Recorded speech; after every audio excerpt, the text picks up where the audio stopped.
Welcome back to some more factoring completely fun. Just remember, if you see factoring completely, it means that you're going to do it more than once. All right, so first, always look, is there something that they have in common? I see that they both have a D, at least one D, so we're going to take that out. This one only has one to give, so I can't take out any more than that. Now, if I take one D out of each term, remember you subtract. So 3 minus 1 would be D squared minus, it's not 0, D divided by D, anything divided by itself is 1. From here, we can factor again. Inside of here, we have the difference of two perfect squares. D times D is D squared. 1 times 1 is 1, and we have subtraction. So that's our dots, difference of two squares. So I'm just going to bring this D down, and this breaks up into two parentheses. That's your only option. If it's not GCF, it's two parentheses. So this would be D plus 1 times D minus 1. Now, if you can't remember dots, if you see, ignoring what's in front of parentheses, whatever's in parentheses, if you just go to y equals and type that in, remember, always use this X button, X squared minus 1, and look at the graph, you're going to see it crosses at -1 and 1. And you just remember to switch the sign. So if it's a -1, it's D plus 1. If it's a positive 1, it's D minus 1. All right? All right, the next one, not everything has a y, but everything's even. So we can divide this 2 out of everything. All right, so we'll pull that 2 in front. Remember, it's the opposite of the distributive property. So 2y squared divided by 2 would just be y squared. -6y divided by 2, -3y. -56 divided by 2, -28. And once again, we don't want to stop there. I can always break it down into two parentheses. To get y squared, it's y times y. But to figure out the rest of it, let's go to our calculator. All right, so we're going to type in x squared minus 3x. And I know it's a y, but your calculator only recognizes x. Minus 28. If you put negative in, it's going to say error and things aren't going to look right. So make sure you're using minus sign each time. Take a look at the graph. It's hitting at -4 and 2, 4, 7 it looks like, but let's double check in the table. 7 is a 0, -4. All right, so again, if I were to sketch that, it's hitting at -4 and 7. So in parentheses, it's going to be y plus 4 and y minus 7. Okay, next one, there's a couple variables, but that's okay. Let's give it a try. Biggest number that goes into 2 and 18 would be 2. All right, now, they both have at least one B and at least one A. If you want, you can list it out. So this has 5 A's and a B. This has 1 A and 11 B's.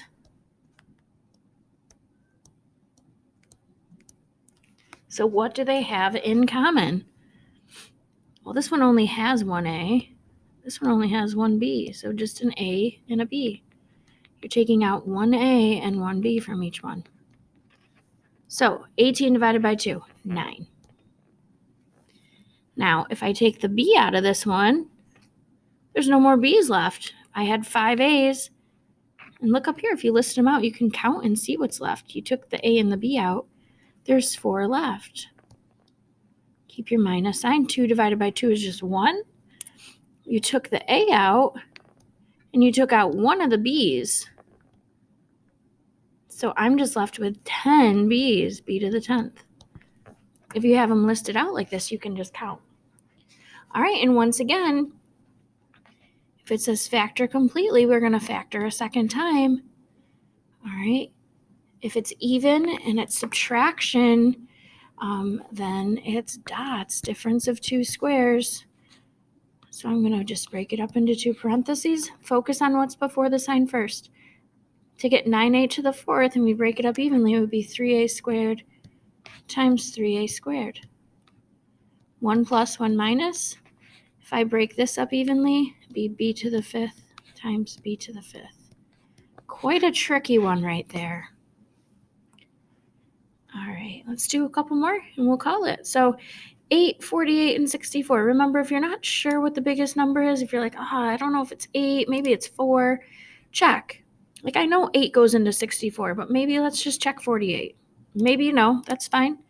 But just remember, you can go to math, go over to number, and choose choice 9, GCD. You can arrow down or just hit 9. And we're going to do 8, 48. You can only do 2 at a time. Comma's right above 7, and you can't put a negative in. 8. So 8's our GCF. All right. Is there anything else that everything has? Every single one has at least one x and one y. So we're going to take it 1x and 1y out of each one. We're going to divide it out, and we'll see what's left. All right. With the first, and if you want, if it's easier, put it under each one so you can focus on one term at a time. All right, so 8 divided by 8 is 1. The y's cancel. 3 minus 1 would just be x squared left, which makes sense because if we're going to factor again, you want something that's going to be something you recognize. 48 divided by 8, negative 6.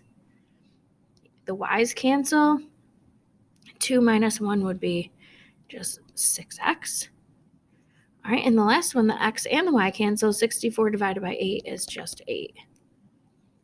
All right, now let's go to our calculator to figure out what that's going to break up into further. And again, just go to y equals, type in what's inside the parentheses only, x squared, and you can just change what's there if you want. Minus 6x plus 8. And then I'll just delete that last part. Take a look at the graph. Looks like 2 and 4, but let's go to the table to be sure. 2 makes it 0 and 4 makes it 0. I'm just going to sketch that.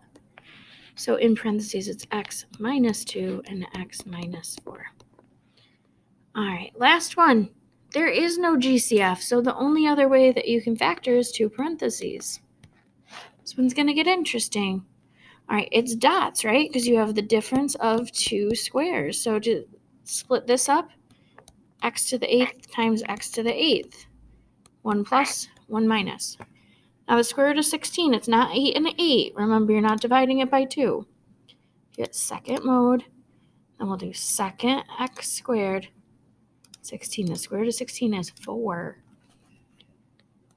All right, now here's the thing. This one is done because it's not dots. If you tried to put that into the calculator, it's not going to hit your axis.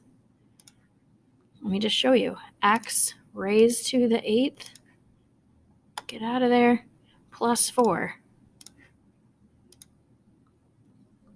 Is that ever going to hit the x-axis? No, so that can't be factored. Let's see if it shows us anything for this. It's a little different, so it might not, but we'll talk about it. Let's look. All right, it's definitely hitting, but you can't tell where it hits, so it's going to be a little bit different. So basically, this is like the part where you bring the GCF down, that you can't factor that. So I'm just going to bring it down. But this one, that's dots again, right? You've got, this can be broken up in 4 times 4. This can be broken up into 2 times 2. All right, so I'm going to break it up into 2 parentheses. X to the 4th plus 2, x to the 4th minus 2. Now, if this were a perfect square, let's say that was a 1 or a 4 or a 16, you would be able to factor it even further. But in this case, we are all set. All right, so a little bit tricky. It's just using either your GCF, where you find what they have in common and pulling it out, or it's the 2 parentheses where you put it into y equals, or it's dots where you break it up into 2 parentheses also. Okay, I think we are going to stop there. If you want, for extra credit, I'm going to give that to you if you decide that you want to do page 12 and try it on your own. If you submit that, you can get some extra credit for it.